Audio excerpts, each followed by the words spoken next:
Daniel chapter 10. This is our first instance of Michael. And we found that in Daniel chapter 10, it's the third year of Cyrus, king of Persia. But so far we have two pages of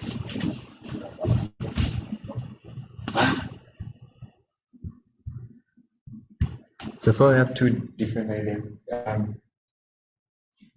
One is that the third year of Darius. Daniel chapter 10 is talking about the third year of Cyrus, king of Persia. This is 536 AD. And 536, if you know anything about what happened, anything about what happened in 536 AD, you probably have to see these things, you write them down. They become more take up the brain RAM and everything. So, in fact, okay, one idea is that Cyrus started ruling in 538. 538 was when Babylon was conquered. And so, Cyrus and Darius started ruling at around the same time because Cyrus was the nephew to Darius. So, Cyrus was like an army commander and all that, because he was the one who actually had like the military genius to defeat the battle. But he allowed his uncle to rule because he was pretty old, 63 and older than why. He was pretty old. But yeah, he died a few years after that. So 536 becomes the third year in the sense that Cyrus has already been ruling. And it's about the time that the decree is passed. Another idea is that and this is probably what we get from the other okay, no, it's the same idea. Just Ezra and Second Chronicles say that the first year of Cyrus, king of Persia, was 536 AD. Mm-hmm. So in all those cases, the first idea is that Daniel chapter 10, this whole scenario, this whole story happens in 536 BC. Looks like that. It looks like everything points towards 536. Yeah. Another idea is that 536 BC is actually Cyrus' first year of ruling. Yes. And if that's the case, then Daniel chapter 10 happened in 534 BC. But we do not know what else is happening in 534 BC. I want to dig into that and see. So that's idea number 2. We want to see which one is true. But if Daniel 10 and 11 and 12 happened in 34, how could it happen after? So yeah, so we are in between whether Daniel 10 and Daniel 11 and 12 happened in year 536 or 34. Yeah. And the reason why we're trying to understand that is because we want to know what's happening to Daniel. Like, why is he sad, and why will Michael show up later? Right? So we're just trying to get the context of the reason why he's sad, and that reason will help us understand why Michael showed up. Yeah. Are you with us, Papa, or we left you somewhere along that street of the land? Okay, cool. So,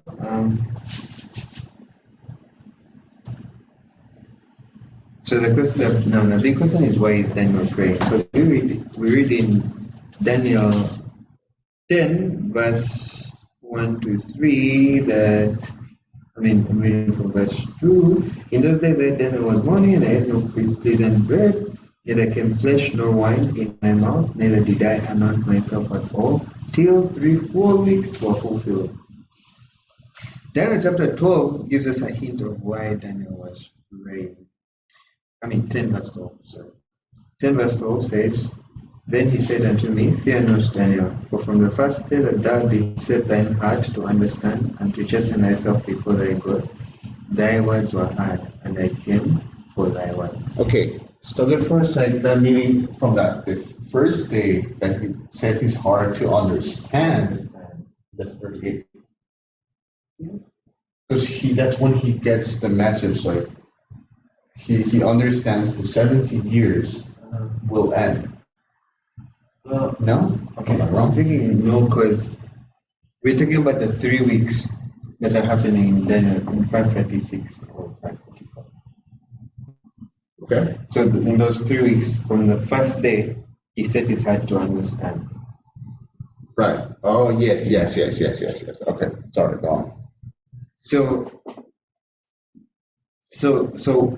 one is that probably Daniel wanted to understand something, right? And that's the argument we have here in this book, Daniel of Revelation by Rasmus.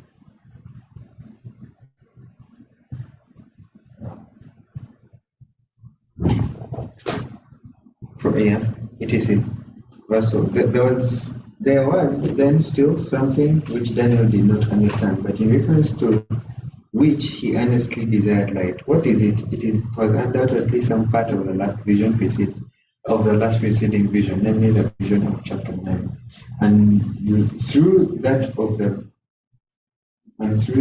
vision of chapter 8, and of which chapter 9 was but a further explanation.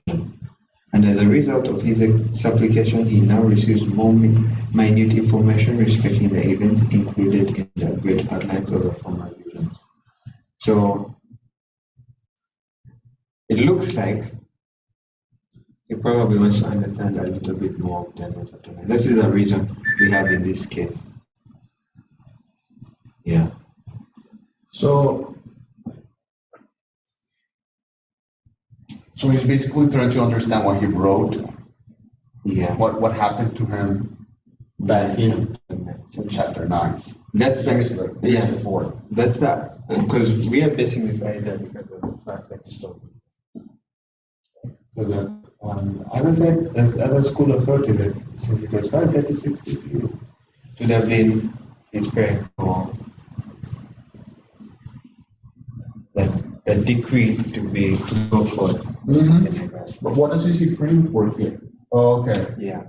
But this other idea or this other concept has biblical foundation, because it's the angel that he's telling us that in Daniel chapter 10 verse 12 that he set his heart to understand.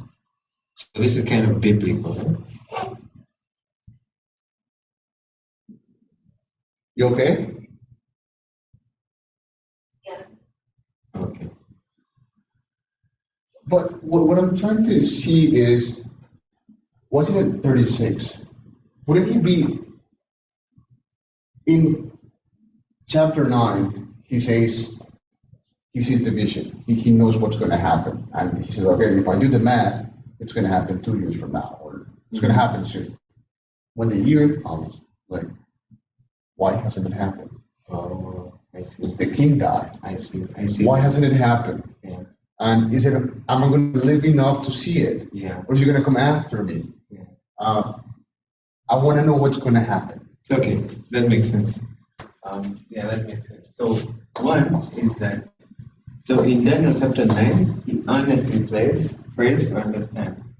And then he's told about the 70, he's told about much larger explanation.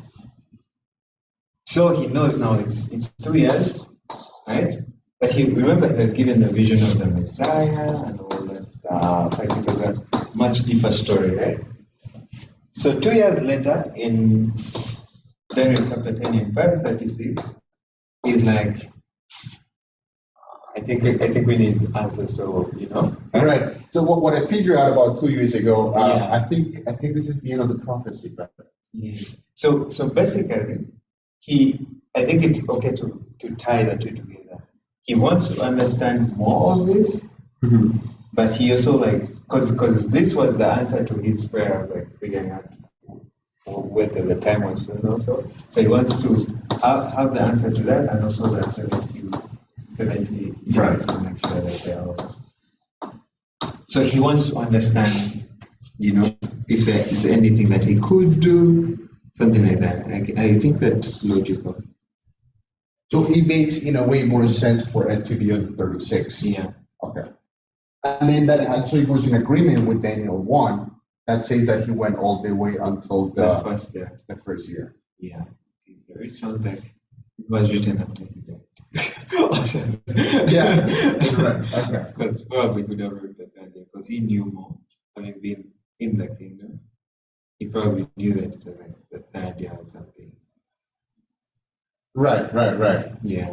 And he was present then when he died. Yeah. Had to be present. Okay. I wish he was here to tell us. I know, right? Don't be stressing him. Or we won't go into this.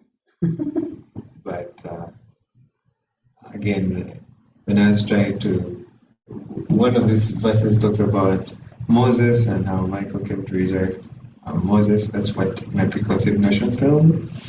And then the reason why I think Moses is resurrected is because of the Mount of Transfiguration. And people who think that although Moses was in the Mount of Transfiguration, he wasn't really resurrected. It was something like we see when Saul went and consulted someone. So people who actually think that, I mean, I'm saying that because of my preconceived notions. Right. People who actually think that you can summon a person and actually come up. So, I mean, when you said, I wish Daniel was here, I was thinking about... we could do the same. But as we'll study deeper, that's not possible. There are better ways. Okay. So, and as a result of his application, now he receives much more minute information respecting the events included in the great outlines for the visions.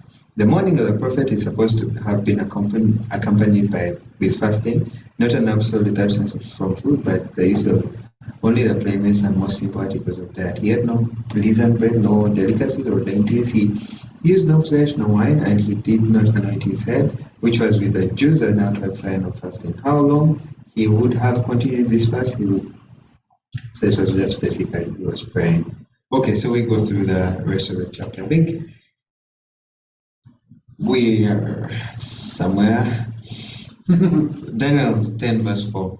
Cherise, you're good? Okay, 10 verse 4. And in the 4th and 20th day of the first month, I was by the side of the great river which is Hiddekel. Then I lifted up my eyes and looked, and behold, a certain man, clothed in linen, whose loins were girded up with a fine gold of Uphaz. His body was like the beryl. Okay, the one reading this makes you feel like it's not. This is an exciting vision. And I lifted up mine eyes and looked, and behold, a certain man, clothed in linen, whose loins were girded with fine gold of Uphaz. And his body was like beryl, and his face was just the appearance of lightning. Yikes. And his eyes as lamps of fire, and his arms and his feet in color to polished brass. And the voice of his words was like a voice of a multitude. And I, Daniel, alone saw the vision. For the men that were with me saw not the vision, but a great quaking fell upon them, so that they fled to hide themselves. Therefore I was left alone and saw this great vision. And there remained no strength in me, for my comeliness was turned in me into corruption, and I retained no strength. Yet I heard the voice of his words, and when I heard the voice of his words, then was I in a deep sleep on my face, and my face toward the ground. So technically, this was a very scary vision. Okay, maybe not scary, but like overwhelming. Actually, the people around Daniel ran away, having seen nothing.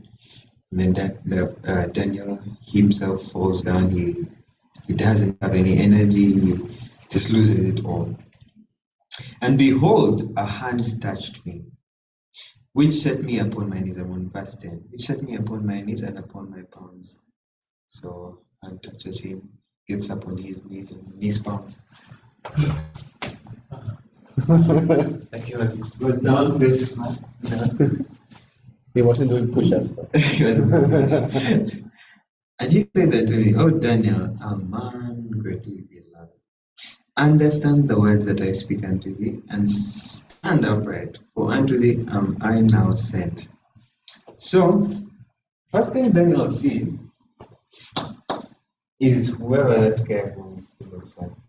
The description is key. The description is key, and the Bible doesn't leave us to guess who that is. I guess it might be important to know who that is. Revelation 1. I was just right there. Yeah. Verse 9. Revelation 1, verse 9. Yeah, I think verse 9, verse 10 might be very important for us to understand. And I, John, who am also your brother and companion in tribulation, Cherise, are you there? Okay.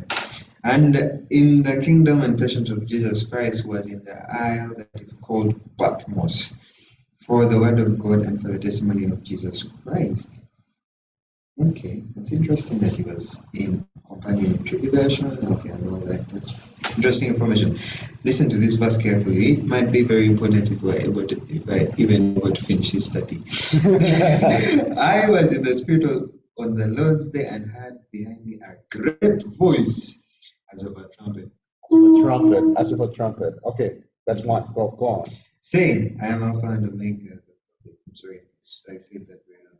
I am Alpha and Omega, the first and the last. And what thou seest, write in a book, and send it unto the 7 churches which are in Asia, and unto Ephesus, and unto Smyrna, and Pergamos, and Thyatira, and Sardis, and unto Philadelphia, and unto Laodicea. And I turned to see the voice which spake with me, and being turned, I saw 7 golden candlesticks. In the midst of the 7 golden candlesticks, one like the Son of Man. So we go back to Daniel chapter 10, verse 5. I saw a certain man. We see one like the Son of Man, clothed in a garment down to his feet. Here when you had linen and loins girded. Okay. And the girt about the paps with a golden girdle. We saw in Daniel chapter 10, verse 5, that whose loins were girded with fine gold of Uphaz. The person who showed up. Yep. So that's. I'm saying the person because we don't know yet. Yeah. Yes. So sign number 1 is that. Obviously, Revelation 1 tells us that this is the Alpha. We're looking at the Alpha and Omega. So evidence number 1 is the he's clothed. That's why I think I shouldn't miss that. I think it's a very important one. Because the pharaohs were never dressed. The pharaohs only had Okay. So the Alpha and Omega is covered from top to bottom. That's very interesting. I wish we made good place like that. I'm just going to go back to Daniel for a second. Daniel verse 6, the end of verse 6 says, and the sound of his words like the voice of multitude. Voice of a multitude. Multitude. So that's a key characteristic. When we read in Revelation 1, verse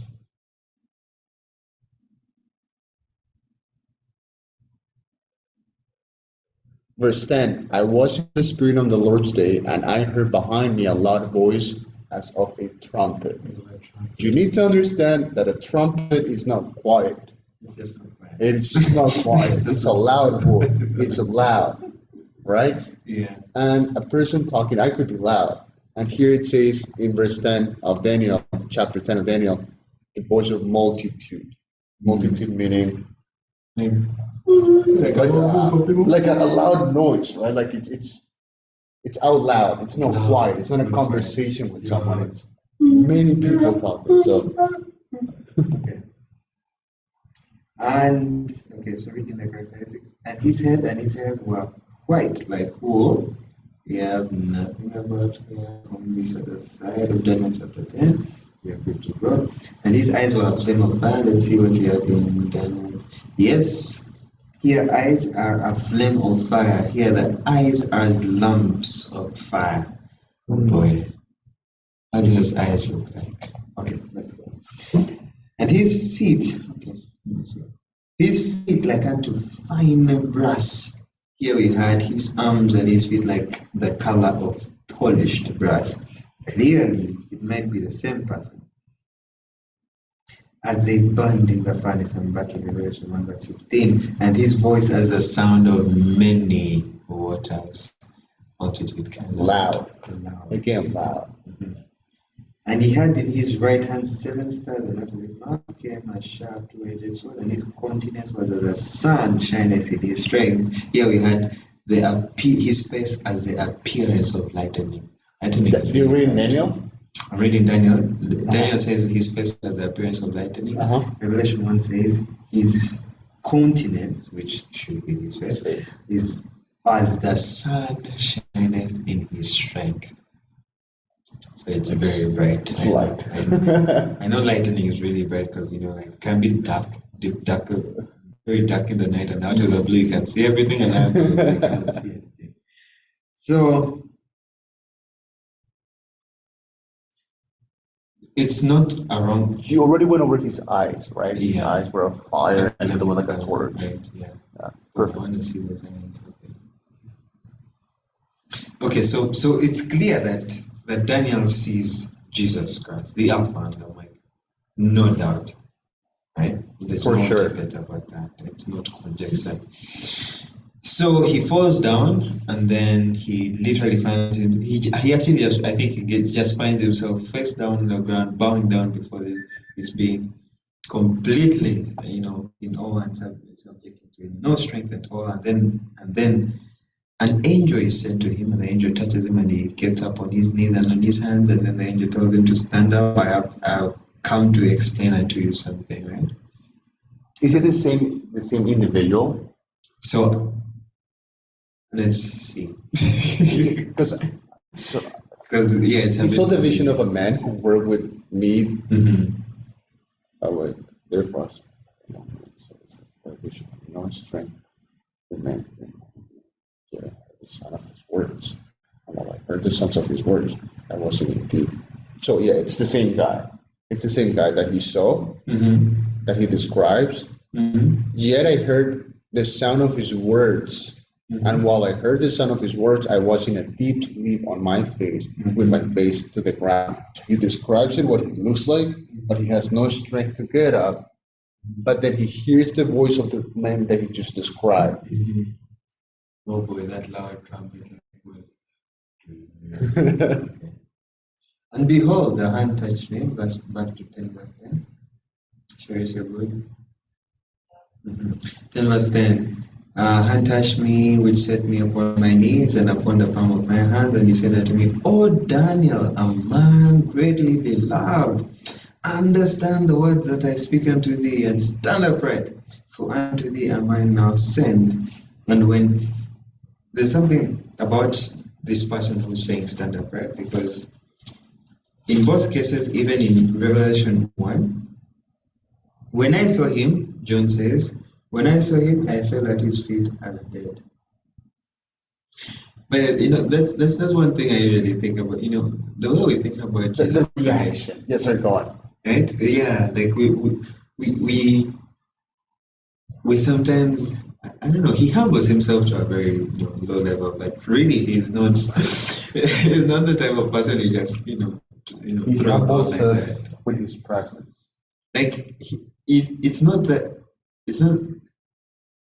His presence is humbling. Yeah. To an extent that you feel as though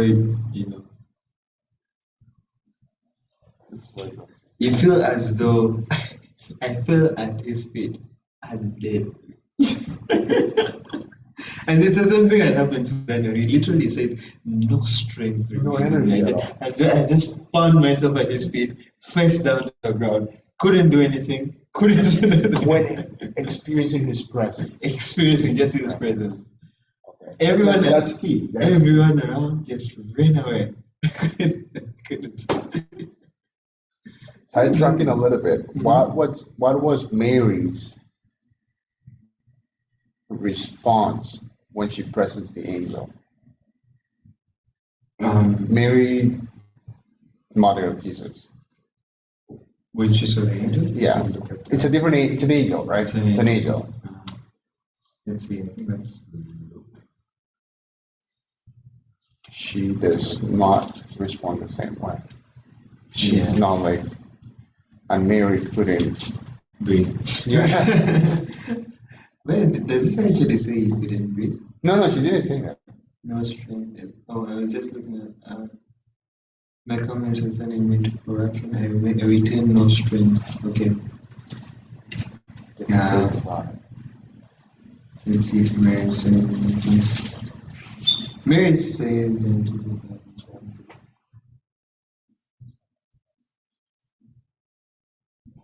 The 6th month, the angel Gabriel was sent from God unto the city of Galilee named Nazareth to a virgin espoused to a man whose name was Joseph of the house of David, and the virgin's name was Mary. An angel came in unto her and said, Hail, thou art highly favored. Sounds like, because he comes here and says, Oh, Daniel, I'm greatly beloved. Hail, thou art highly favored. The Lord is with thee. Blessed art thou among women. And when she saw him, she was troubled at his saying, cast in her mind what manner of salutation this should be. And then she said unto her, Fear not, Mary, for thou hast found the favor with. So Andrews are not so scared. No, she was surprised. She was surprised. But she was not deprived of energy afterwards. Because this guy had no strength. He was in a deep sleep on his face towards the ground, immediately. But there's a reality, and here I'm just playing devil's advocate. Mm-hmm. Daniel and John are telling us the story from their personal perspective, so they're telling us how they felt. Yeah. Here, Matthew is telling us what he experienced or heard about Mary. Luke. Oh, Luke, sorry. Luke. He basically said, okay, so based on what I've heard, or because he didn't live that, he wasn't just like watching Mary and see what happened. Mm-hmm. So it's basically what has been heard. So there may be some misinformation, some information that is missing. Yeah. But then, if Mary would have actually had a response, if it wasn't Jesus presented or King or Michael, mm-hmm. her response would have been different. She would have been tired, and people would have known about it. Yeah. People would have talked about it. People would have said, Mary had a vision and she just behaved weirdly for a week. Yeah. Right? She didn't eat for a week or something like that, but there's not records of that. Yeah. Yeah. I mean, this is really amazing because, even the people that were around Daniel ran away. Yeah, they would have observed the same thing. No, they didn't say anything. But they ran away still. So the key comparison here is how a human being responds to the presence of an angel versus this one character. Yeah.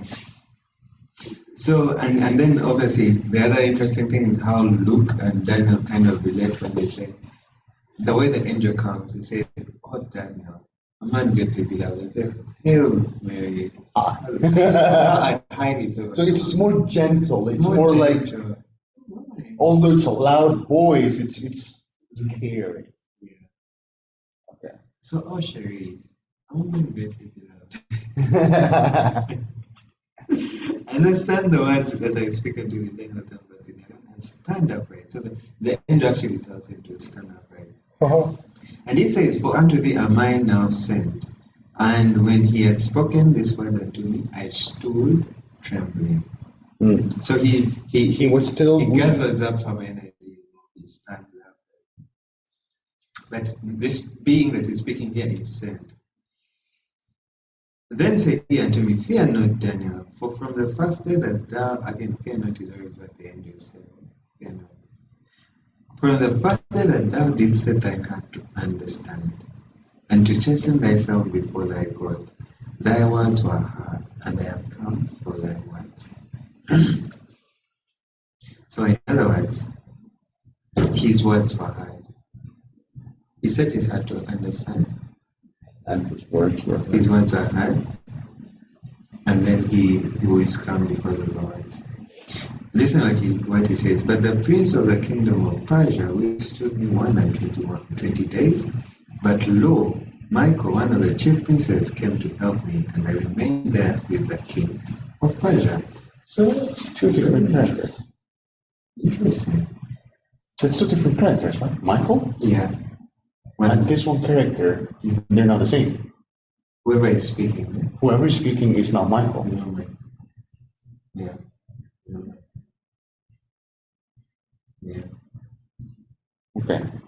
I mean, we have a hint from Luke that it might be Gabriel. But Who's Gabriel again? Gabriel? Like The angel that came to Mary. the same one, right? Yeah. But then how come he didn't have the same response? Did Gabriel show up to any other human being? So Gabriel showed up to Mary. Gabriel showed up to the disciple. I need to verify that. Let's check Luke. Luke seems to have written all of this down. Luke really wanted the full story. Let's read in the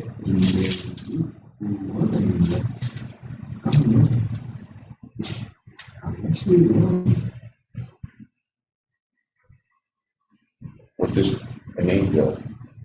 An angel. Zacharias said unto,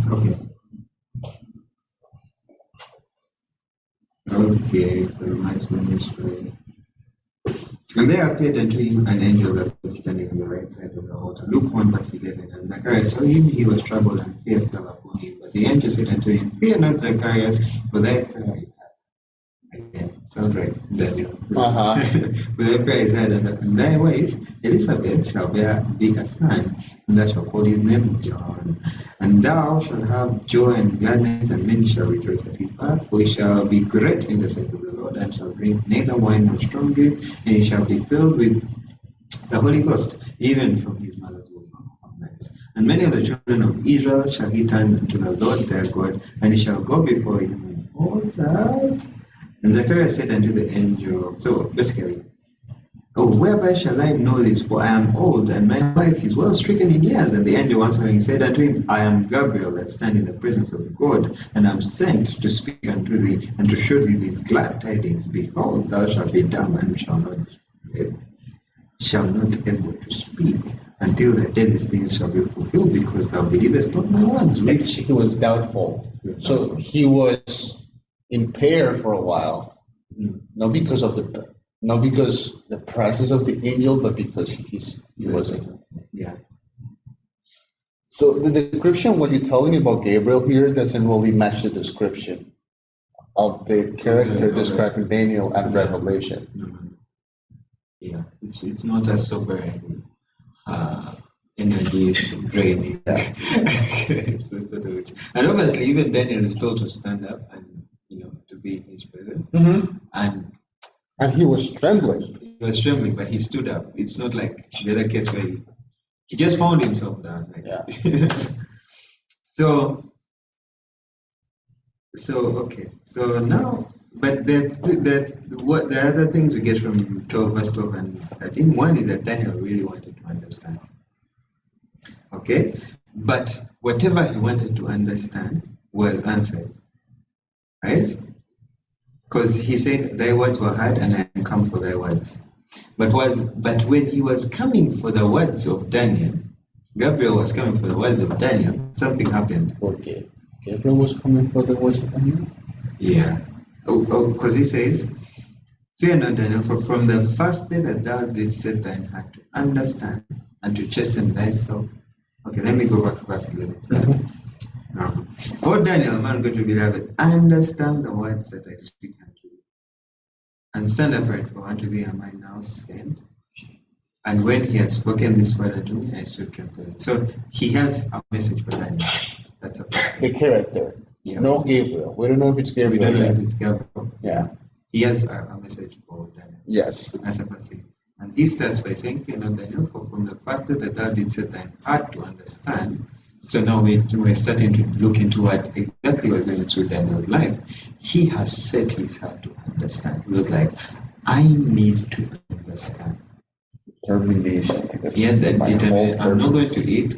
I'm not going to dress nicely. I'm not going to anoint myself with nice Vaseline and lotion for 3 whole weeks. Oh my gosh. 3 whole weeks. I must understand. Listen, to chasten thyself before thy God, thy words were heard. So that's something that Daniel was saying actually. So probably you're saying, Lord, please help me understand. But listen, he says, I am come for thy words. So there's something that Daniel was praying, and the angel is saying, I am I come need to be present. for thy words. So he came because of whatever Daniel was saying in prayer. Verse 13 tells us, but the prince of the kingdom of Persia withstood me 120 days.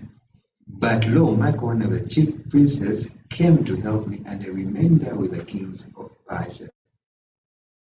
So he came for the words of Daniel, but he went to the kings of Persia. You get my paradox? No, but the prince of the king stood me, and behold, Michael came to help me, for I had been left alone there with the kings of Persia. So he was with the Persians, right? So This character. Sorry, go on.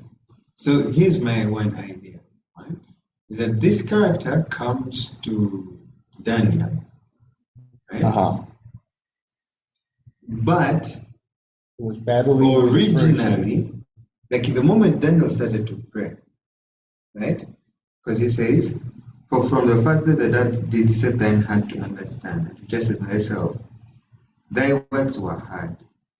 Oh, yes. From the first day that Daniel was praying, his words were immediately heard, right? And 3 weeks later, the angel says, I am come for thy words, right?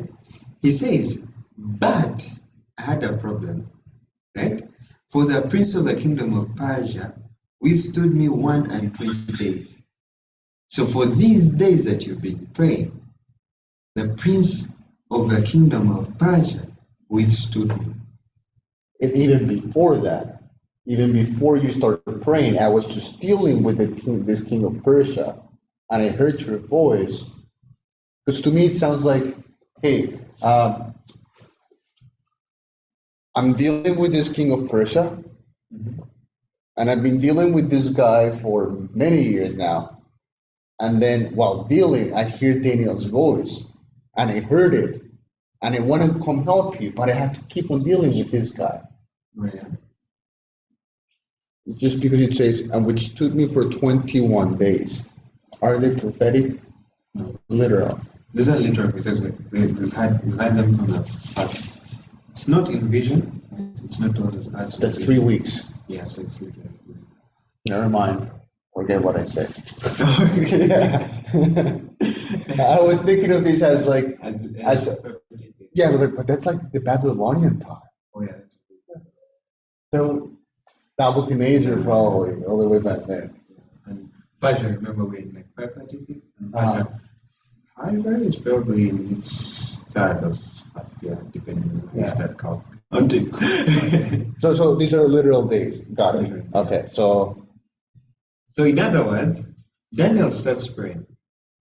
And from the moment he prayed. The moment he starts praying, the angel is sent. Yes. But for some reason, the angel goes to the kings of Persia. Right? And while he's there, he's withstood for 3 weeks. Until Michael, one of the chief priests, comes to help.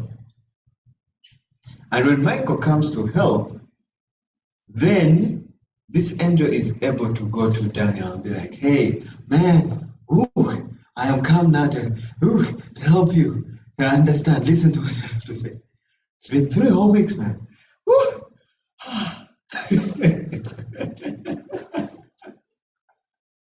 That's okay.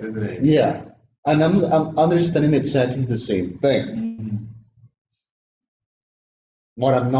What doesn't fit my thinking is, isn't this character Jesus? Which character? The one that received help from Michael. The one that received help from Michael. Because he's the one that's speaking to Daniel, and he's the one that Daniel saw before, the one that his eyes look like fire, that his presence is like lightning. So we compare that to Revelation, and that guy is Jesus, the Son of God. Yeah. And when we continue reading, he says like, hey, I wasn't able to get up, and he kept on talking to me, and he told me stand up. And then as he talks, he tells me, I heard your prayer, and I wanted to help you. And as soon as I heard your prayer, I came to help you, but I was dealing with the Persians. So Michael came to help me. Right? That's how I perceive it. I perceive it as if Michael. I came to help Jesus. That's what I'm reading. No. I mean, I understand. But isn't that the message that it's saying? Because at which point did you decide to say that? No, I mean, you have me, right? No, but at which point did you decide to say that this character is Gabriel? Yeah. But when did he change? Like, so you are with me. Yeah, I get the point. So one idea is that, okay, so if we start with our original idea that, this superpower superpower being that we see with his old glorious everything is so, when you look at him once, you just fall down and you have no strength at all. Out of the blue, let's assume that this superpower being touched Daniel, he set him up, and Daniel stand up. And then the superpower being starts saying, oh man, understand, for I am sent. I think it's possible that sometimes Christ is sent. So yeah, the Son so of there's no problem sent, with that. yeah. But a problem comes in when we look at the fact that this superpower being is withstood by the Prince of Persia, and he needs Michael to help him. So with that, I think it kind of brings us to a contradiction. We say from a neutral perspective, isn't Michael just another angel then? Because if that's Jesus, in a way, what if we have the rump? So that would mean that, because this is not Jesus Christ in human form, this is Jesus Christ in his glorious form, yes. That would mean Jesus in his glorious form needs extra help from Michael. So who is greater of the two now? So if we go out with that thinking, why would he need help from a lower being? He is Jesus in his glorious form. Yes. Right? He needs help from Michael. Okay, let's assume Michael is a lesser being. Mm-hmm. Let's assume Michael is a lesser being. Right? And he just came to, add a bit of a helping hand, right? Like, I mean, my boss is struggling, let me come and help him, right?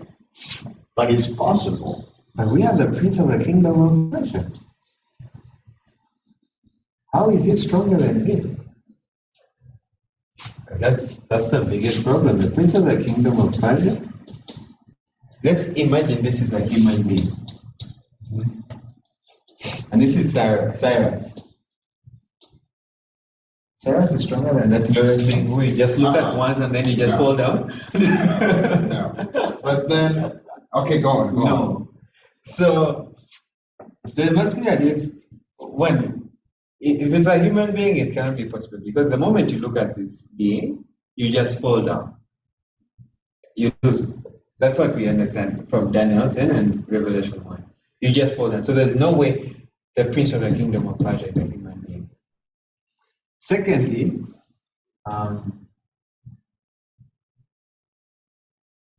we know, obviously, I think somewhere in the Bible talks about Satan as the prince of this world.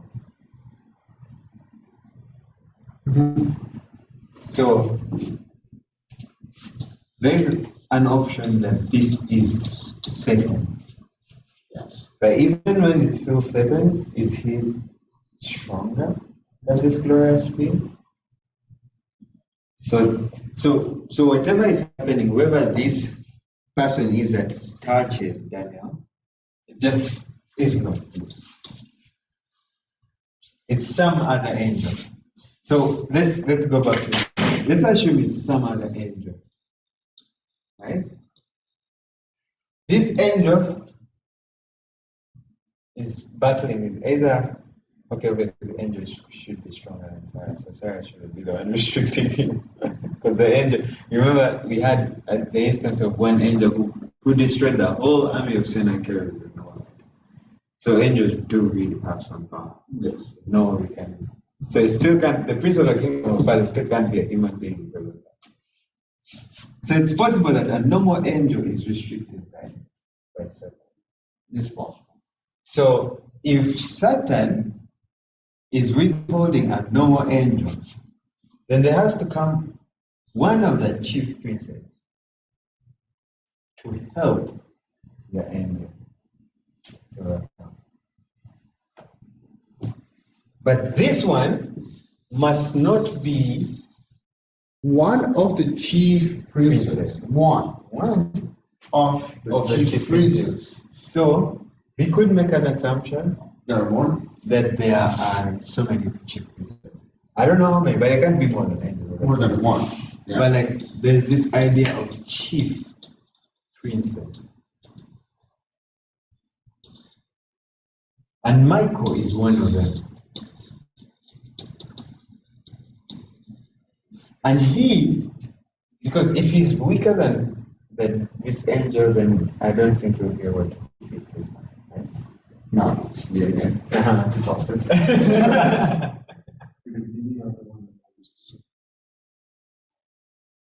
Which it has to be more than one. Yeah. But it doesn't have to be more than two. Right. One of the chief princes. So, okay. So I do think of that too, right? As a possibility, Okay. Why the Bible says is one of the chief princes. Because I cannot think of anyone else above Jesus Christ Yeah. or at the same level At the of same level. the Holy Spirit. So Michael must be stronger than this. Yes. So at least that one we know that Michael is stronger. And we've agreed that this must have been an angel. And looking at Luke, for me, I would say from Luke, that's why I get my idea that it might be Gabriel. Because of the way he does his introduction. His ears come like, oh, Daniel, oh, Mary, oh, Hail Mary. But in which moment we switch characters? So the moment we switch character is when the person who holds the hand and makes him to stand up on his knees. So he, in verse 9, So in verse 10, I heard the words, and when I heard the words, then was I in a deep sleep on my face. Verse 9, that's the glorious character. so verse 5, I lifted my eyes and looked and beheld a certain man clothed with linen, which is describing the guy from the being from Revelation, Yeah. right? And the sound of his words like the voice of multitude, and I, Daniel, alone saw the vision, for the man who were with me did not see the vision. But a great terror fell upon them, so they fled, and themselves, therefore I was alone, and I saw this great vision, and no strength remained in me. Strength. Yet I heard the sound of his words,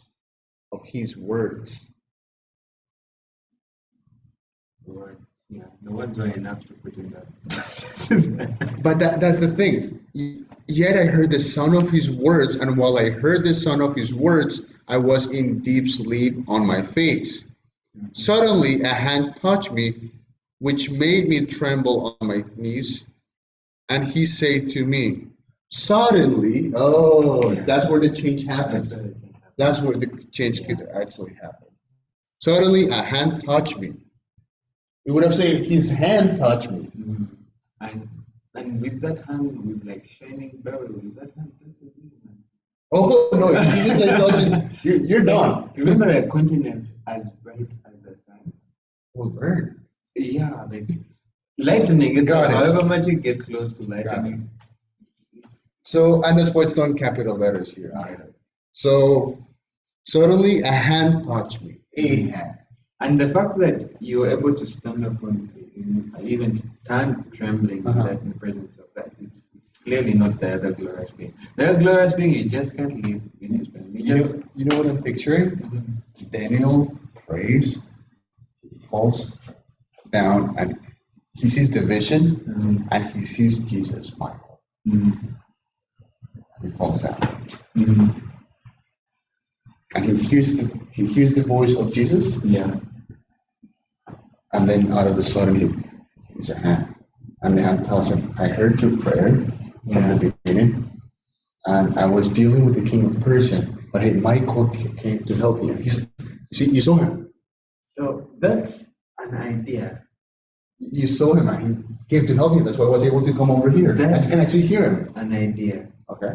Because, I mean, why does he mention Mike if Daniel has no clue of who Michael is?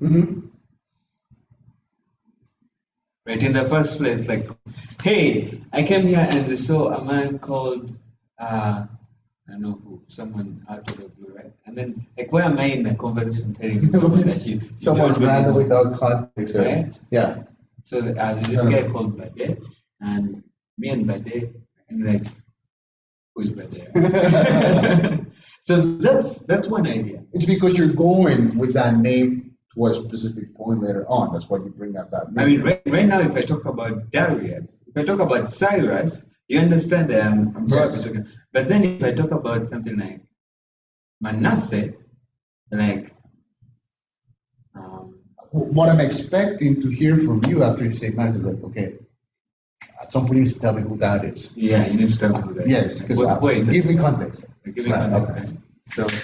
So if that's the case, then Gabriel should. So Gabriel, if he talks about Michael,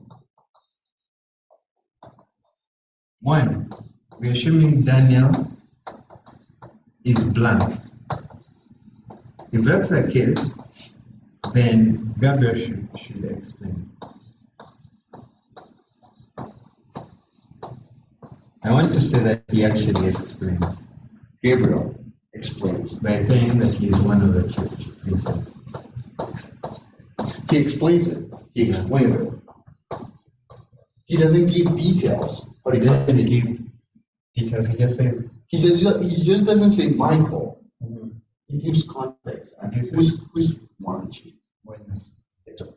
In other words, he still doesn't know. It's like, okay, I saw that guy. So that powerful, and it's incredible. Yeah. And another angel, another being touches me and tells me, hey, I came to help you. And Michael actually came to help me out. So you know, Michael is one of the chief priests. So it's somebody important. Right. But what does Daniel think when he has one of the chief priests? Yeah. So that's basically the way I think he gets it is someone important.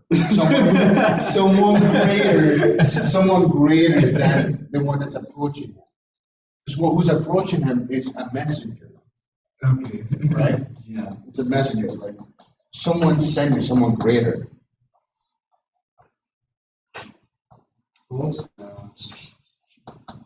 Yeah. How are you?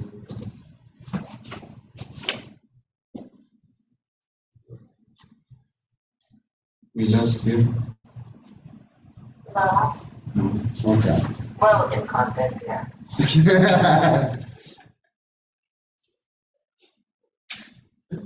So we have a little dilemma here. We are in Daniel. Are you with us, Cherise? Yeah. Okay, in Daniel chapter 10. Daniel chapter 10.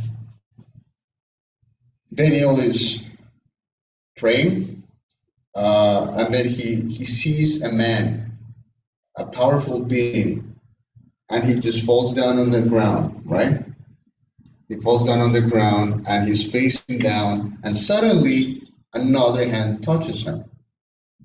And that hand that touches him tells him, hey, get up. I have a message for you. And it tells him, hey, I heard your prayer. I know you're sad, but I was dealing with the king of Persia. But Michael sent me to help you. Michael came to help me. So I was able to come here. And so Michael is the chief, one of the chief of the princes. So he's a powerful being. And that's where we are now. So we're trying to, the question that we're trying to answer is Michael Jesus Christ? And in this passage, we have three beings. We have Michael, we have Gabriel, we have four. we have this glorious being, which we understand to be the Alpha and Omega, and another Jesus Christ. Mm-hmm. We have Daniel, Mm-hmm. and Daniel's reaction tells us who it is, right? We have the angel. We're not sure it's Gabriel or not, but we have the angel. Mm-hmm. And then we have Michael. So we want to understand it. Are they really four characters in this story, or they're three characters? Got it. Right? So, but as for now, we have about four characters in the story. Right now we have four, yes. Yes. Yes, go ahead.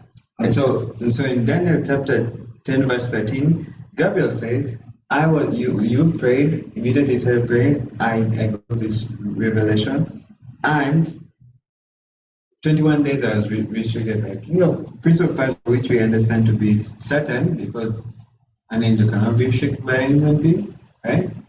And the prince of this world, the Bible actually calls him Satan.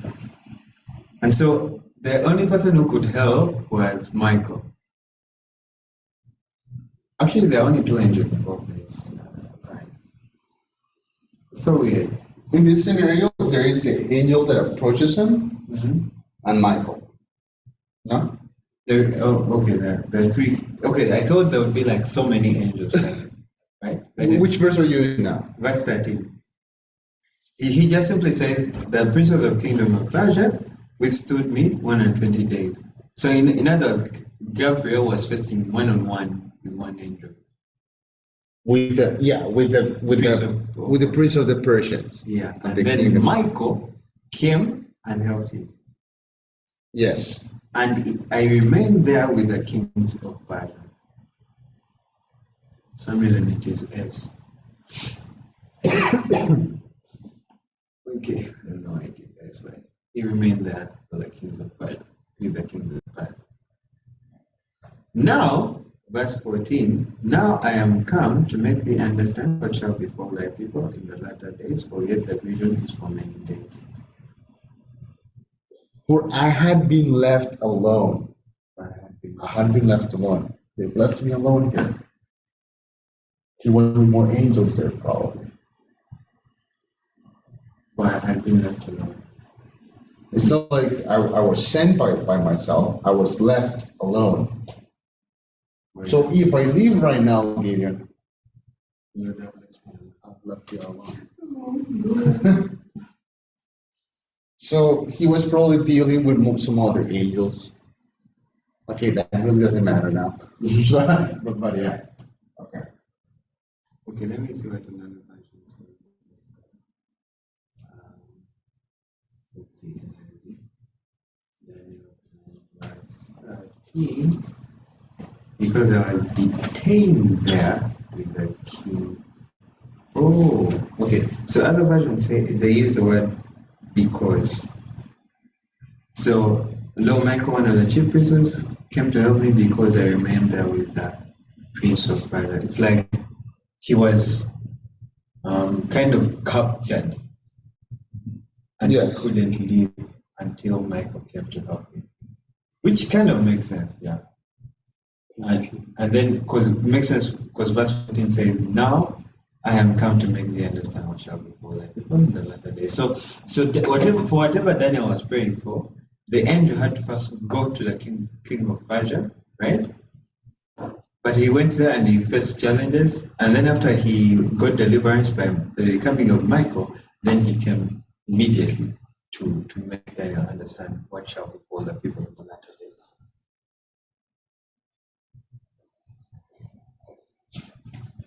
Okay, the Hebrew says, Jude to exceed all of intention, to excel, to remain, to be left, to preserve, remnant. So, it was like the remnant were like left there. It was like He was- remainder, the residue. Yes. For I remain there. Okay. Okay. Yeah. I think the big issue is the and Mm-hmm. in the KJV, which sounds like a because. So the and or because. And there is not a word for that one. No. Oh, so there's no word for. Mm-mm. Oh yeah, so it kind of.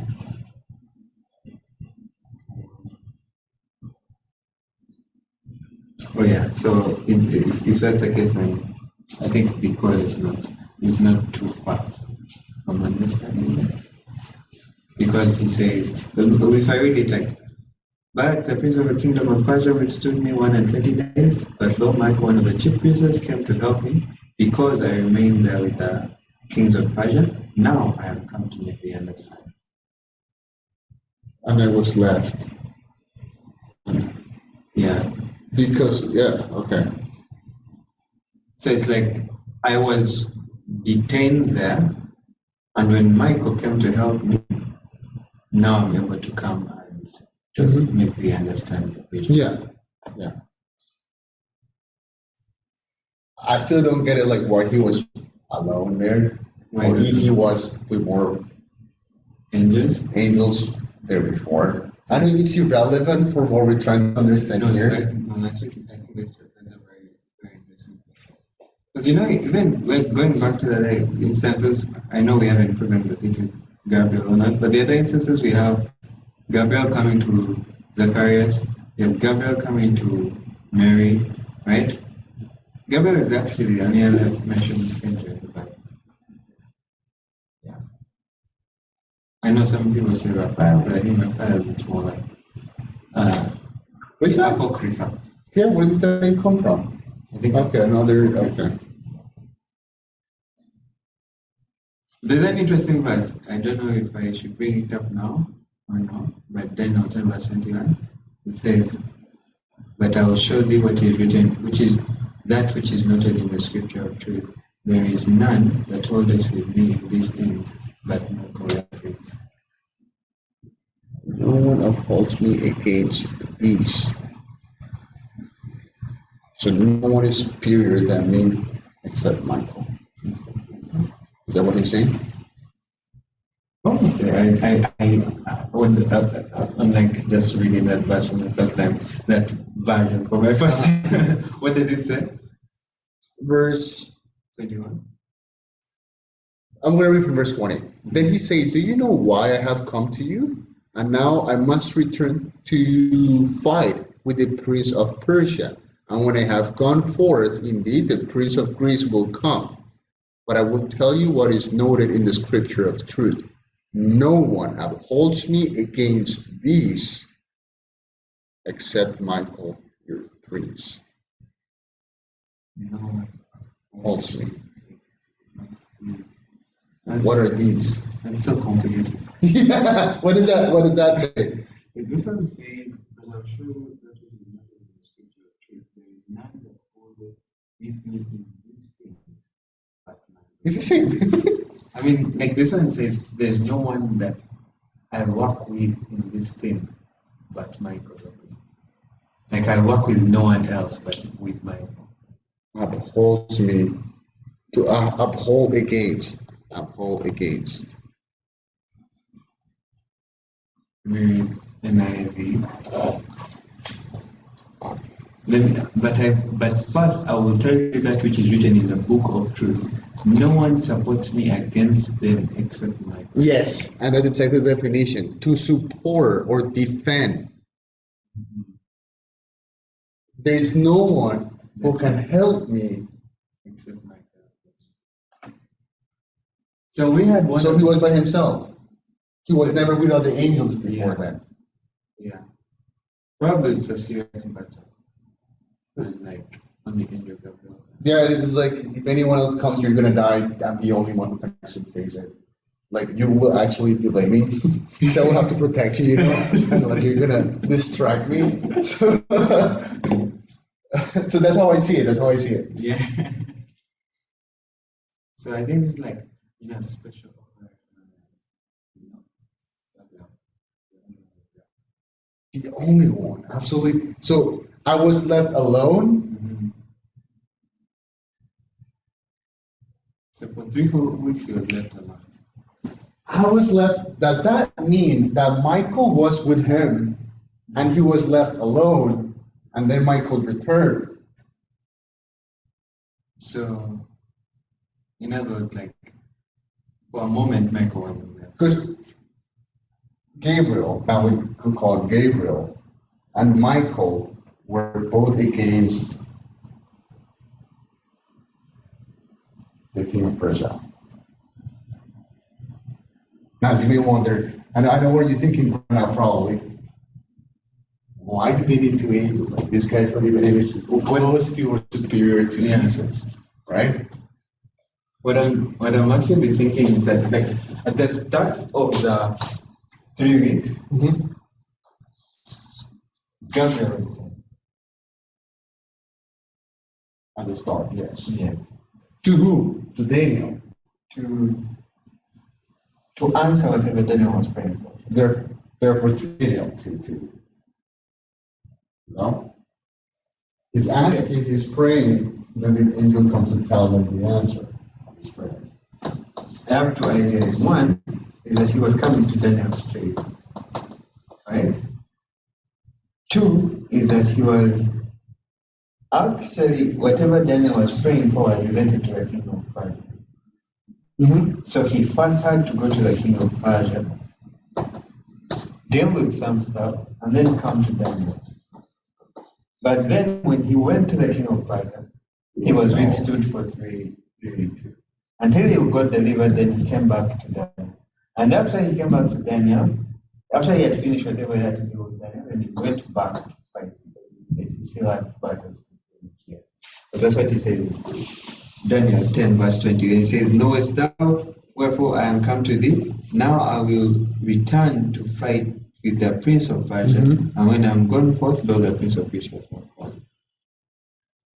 So in other words, Daniel, I'm assuming, Daniel was praying something that was related to the prince of Persia.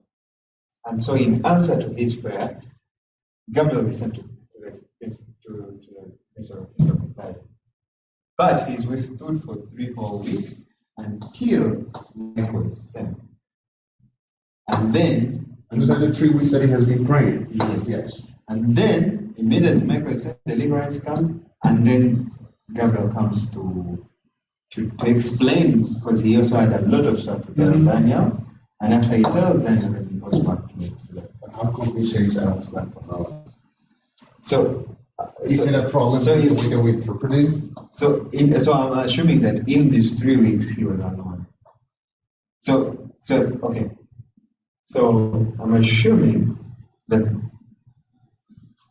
it says, "But the prince of the kingdom of Persia withstood me 120 days. But lo, Michael, one of the chief princes, came to help me, because I remained there with the king of Persia, because I was detained with the kings of Persia."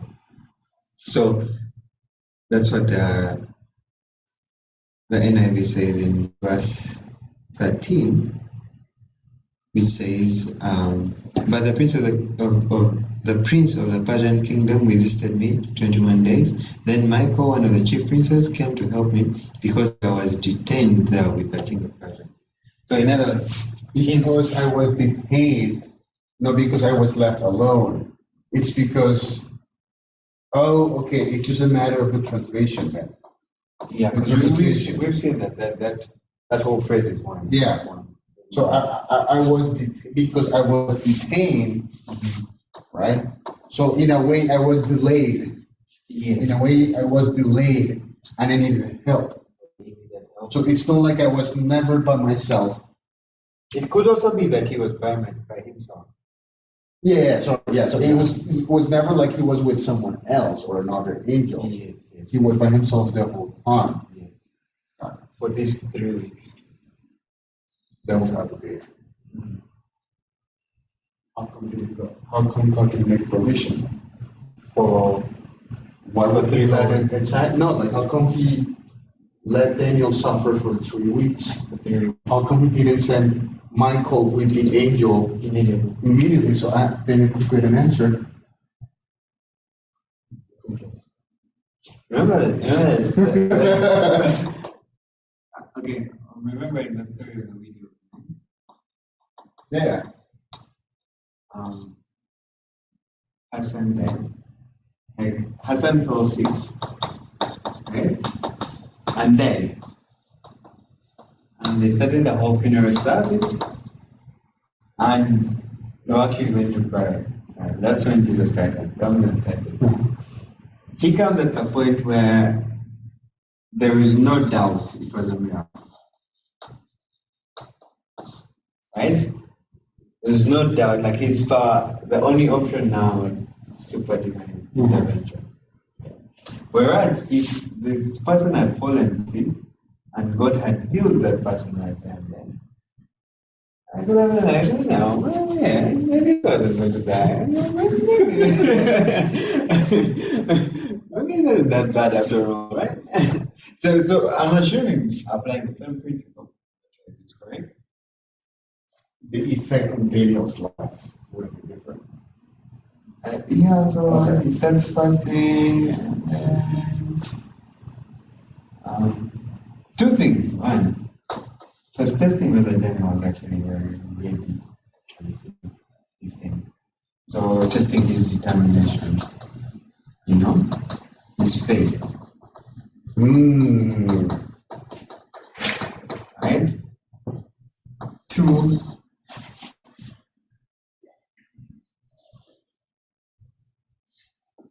something about a supernatural intervention, right? It comes at a point where there is no doubt we needed help, right? So I don't think the angel would have busted it. After 3 whole weeks, the angel explains to Daniel, I needed help. And someone greater than me intervened. And that's why he comes and tells him, oh, Daniel, a man greatly beloved. Because for your prayer, someone special, one of the chief princes, has come down.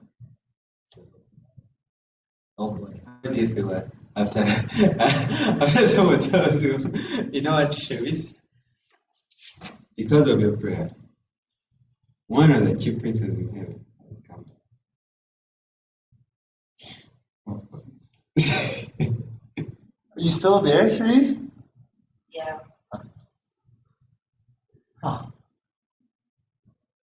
And just to simplify this example, you have to pay tuition by the end of July. And you have no job, you have no money. If God gives you the money for tuition, no. It's just an example. So let's say you have to pay tuition by the end of July, and you're worrying right now because you don't have a job, because you don't have money, and you have your savings account in 0. Are you like who told you about my life?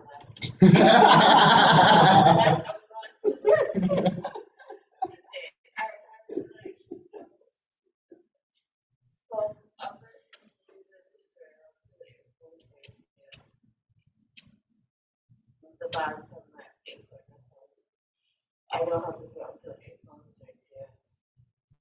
But today and yesterday, I just like gave them basically most of what I had and some from my father's credit card. And then I got the glorious email. Your savings account is at $0.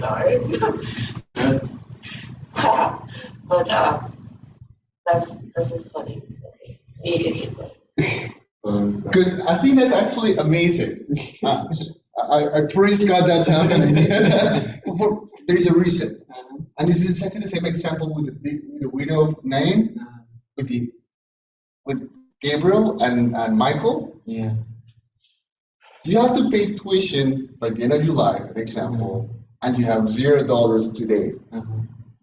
God could just, by a miracle, give you the money today, but the payment is in July. You can use that money to pay the payment. Thank you, God, you provided. Where do you think your faith is going to get stronger? Yeah. And where can God manifest in your life brighter? Is it today or the deadline? On the deadline of the payment. The deadline on the payment. And the thing is, you cannot quit in between. You cannot quit in between. You cannot remain faithful and pray throughout until it happens. Yeah. That's the thing about patience. You have to be patient You have until to you be get that. So you can't quit everything. And so Daniel started praying, and it's like, okay, it seems my whole life is going to be like this. Can you imagine him like praying like man, it's been 3 weeks and God has not answered. Oh boy.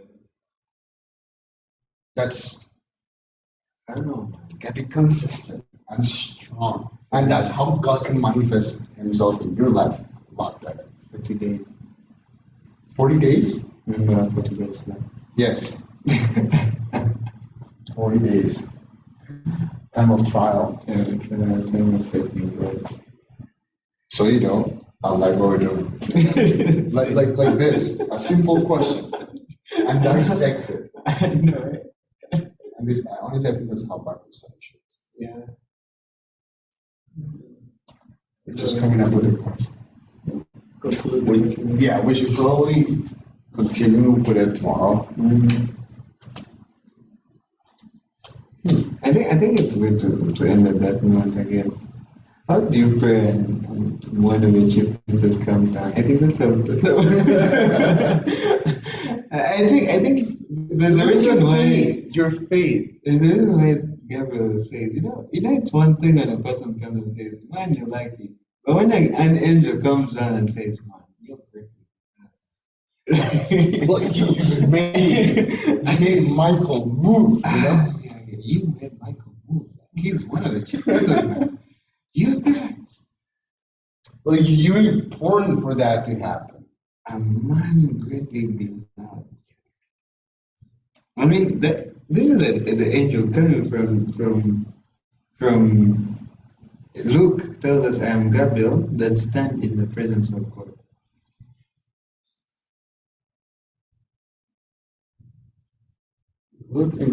Wait, what? Again? I'm just saying, looking at the characteristics of Gabriel, Luke says, Luke writes down the account of Zacharias and when the angel is talking to Zacharias, he says, I am Gabriel that stands in the presence of God. Right. That's like his I'm trying to call this CB. I stand in the presence of He's giving his seat. Listen, I'm not anyone, you know. I'm not anyone. I'm very important. Yes. Like, I stand in the presence of God. You made Jesus move. And I stand in his presence. Even just getting a person to come from a presence of God is a big deal. Because I am sent to he says, I am sent, and to thee I am now sent.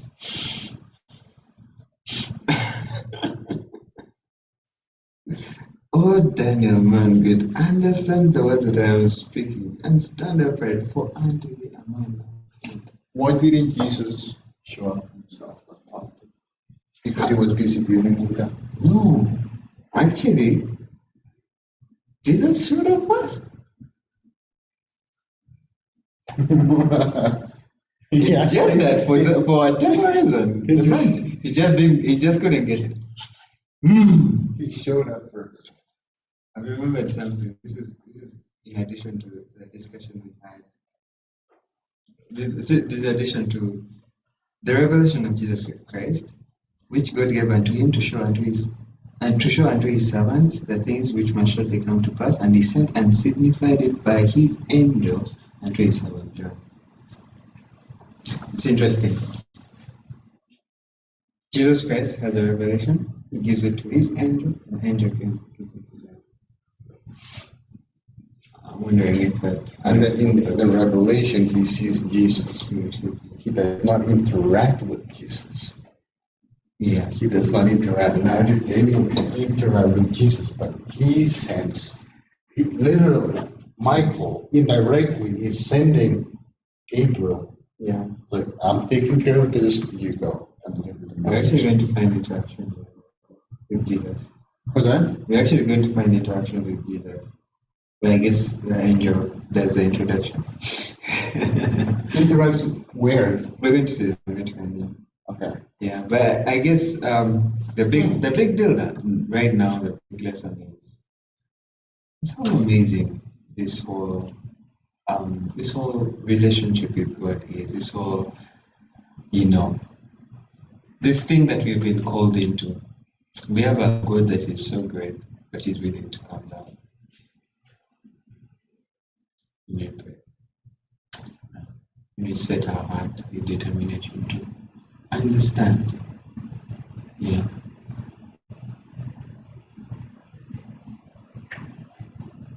But why do we pray so little? Why do we doubt? Why do we doubt that He will answer? Why do we even think that He has any things against us? Yet He's so ready to even come down, send His angel to send me. I guess we shouldn't doubt Him. Now I understand better why sometimes God takes a little bit long. From my perspective, as a human being, it takes long to answer some prayers, but it's for my own benefit.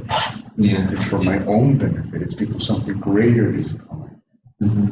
And it's not like He's not doing anything. No. Because Gabriel was trying his very best to actually get through.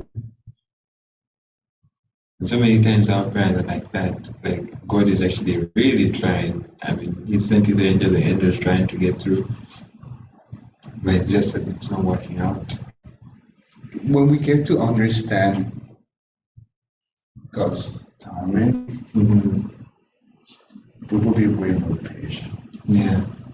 If we're able to know that God delays in our human time, is for our greater good down the road. Only then we want to say, okay, God, take whatever time. Yeah. Just take it. And I think that delay is always important because it leads to a greater miracle. Right? So obviously the first miracle is the fact that God always does something when you pray. Because He hears. If you pray honestly with our heart, He hears. But there's a delay sometimes because he probably has a greater blessing, but we must be ready to receive it. So in this case, there's a lot of information that God wants to give to Daniel. He must be ready. But how is Daniel going? If it's just, Daniel just prays one day and then he gets an answer, right? It's not that easy thinking about the conflict that is there, thinking about the importance of the information, right? There's some battles that are very good. So this information is coming. Yes, God wants to give it to Daniel, but there's resistance. And Daniel must be ready to receive. Maybe the first thing was clearing his mind to his mind was now at a much better, sharper state to actually comprehend all, because Daniel 11 and 12 is a bit of stuff to comprehend. Right? Who knows? Like, there has to be that preparation. But then the glorious thing is the fact that Michael actually comes down. And I think it's important for us to realize that God will actually always come down for us. Himself. If we're willing to trust that He is our only.